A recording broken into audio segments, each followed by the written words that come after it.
Alors bonjour à tous, je vais vous expliquer rapidement, je vais essayer en tout cas vous relater quelques faits me concernant et démentir certaines choses qui ont été dites dans les médias. Alors, déjà on va commencer par le commencement. Je suis arrivé sur Twitter à cause de CM Swede. Pourquoi ? Parce que cette femme a divulgué des informations à cause de son statut. Elle est policière, elle est au ministère de la Justice, elle n'est pas vraiment policière apparemment, elle est secrétaire à la police, ou je ne sais pas ce qu'elle fait exactement.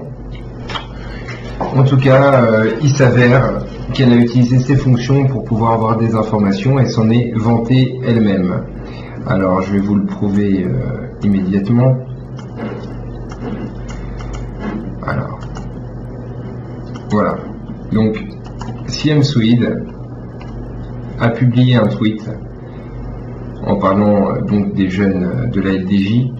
Ah, le trombi est vrai, visiblement il y a eu des fuites policières, 3 petits points. Ces 3 petits points prouvent, elle sous-entend en tout cas, à moins qu'on soit idiot, que c'est elle donc qui a participé à ça, qui est même peut-être l'auteur exclusif.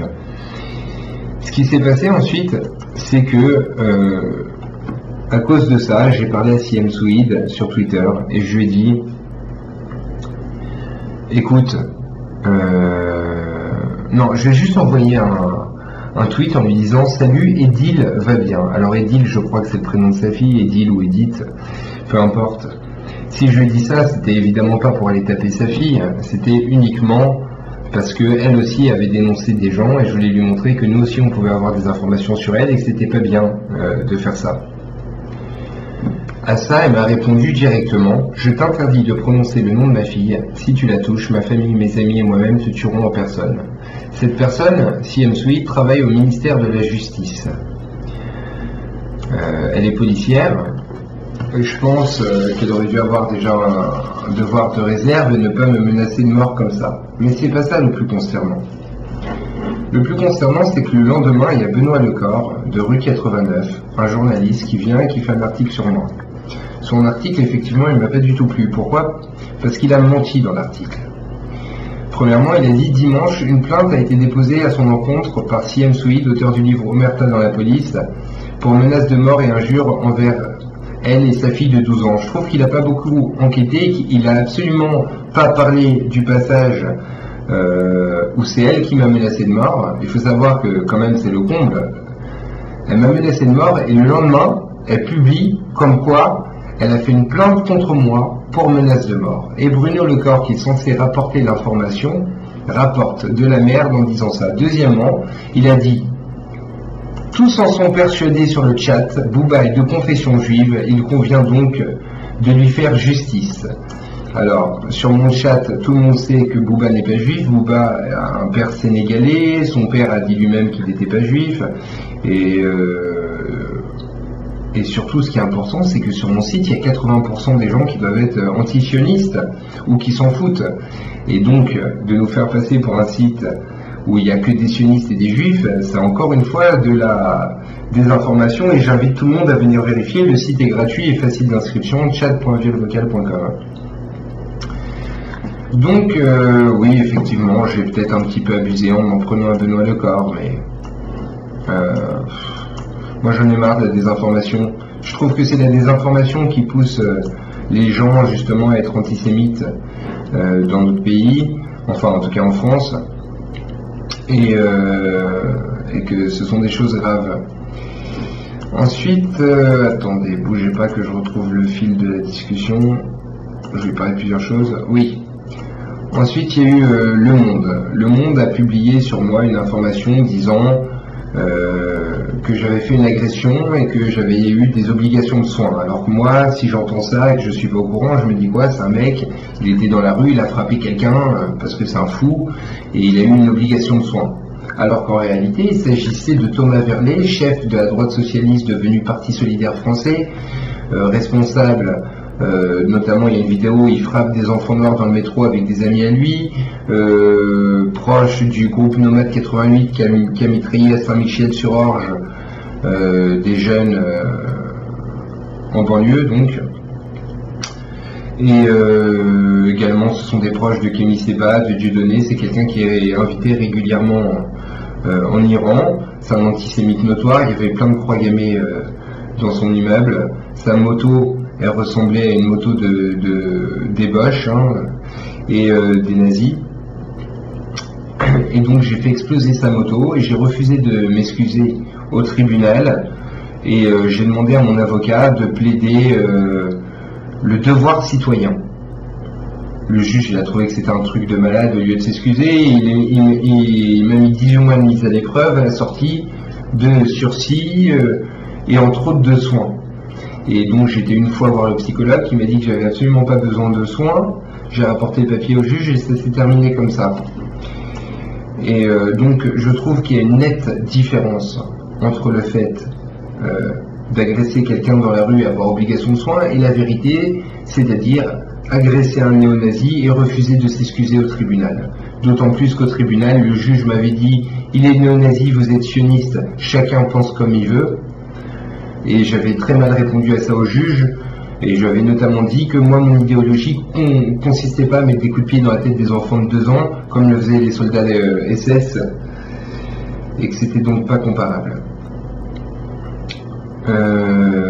Et puis là, cet après-midi, il y a eu le pompon. J'en avais tellement marre des médias et de Libération qui a fait 3 fois des articles mensongers sur moi que j'ai décidé d'appeler une Libération et de leur faire quelques révélations, de leur expliquer certains trucs pour qu'ils corrigent.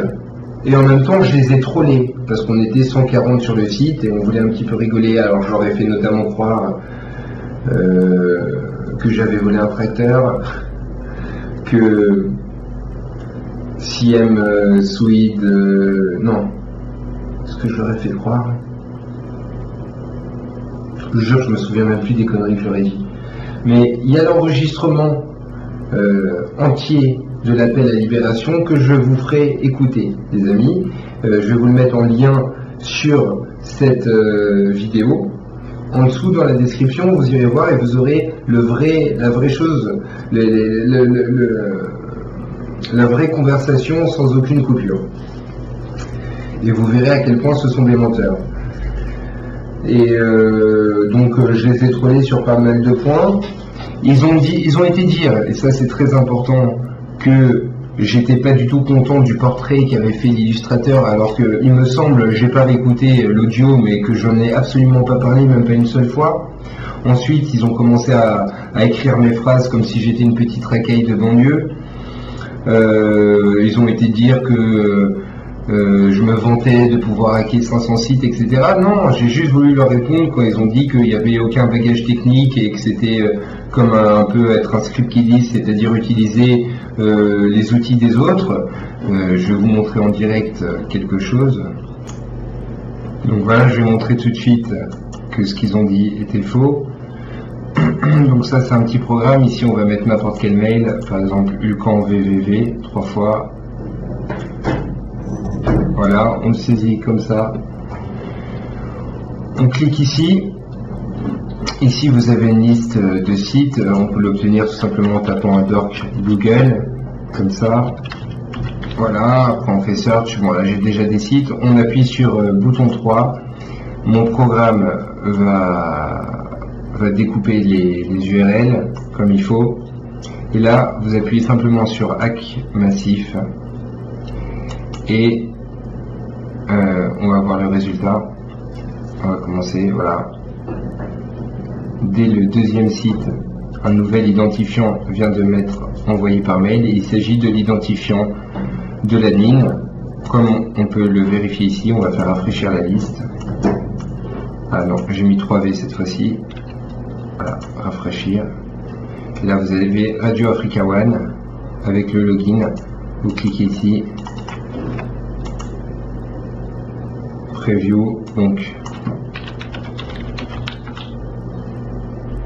voilà, admin, on va mettre admin 5, on clique et vous voyez on est directement connecté à l'administration, on peut faire ce qu'on veut sur le site.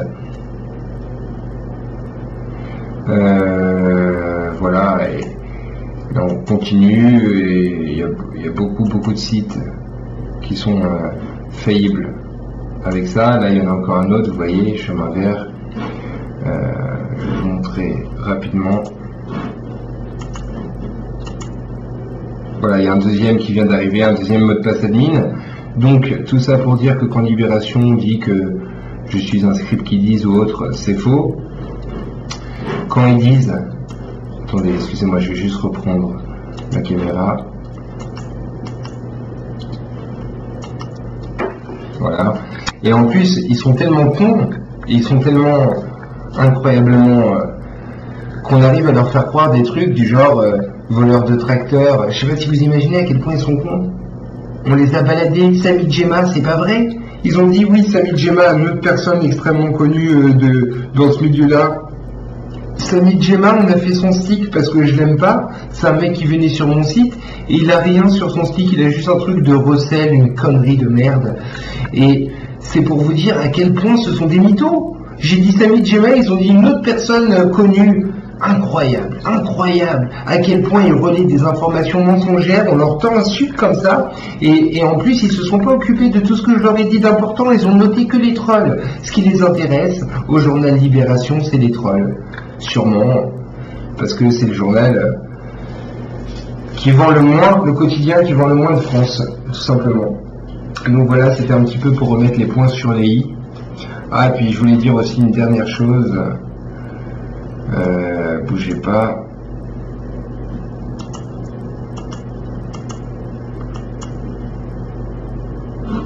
Ah oui, alors, je voudrais passer le bonjour, c'est très important. Excusez-moi, il faut que je retrouve son nom. Oui. Au capitaine de police Ingmar Eli, à la brigade de répression de la délinquance astucieuse qui s'occupe de moi en ce moment même. Donc ton numéro de portable, c'est toujours 06 35 43 13 93. Et apparemment tu travailles, tu es blond, tu es grand.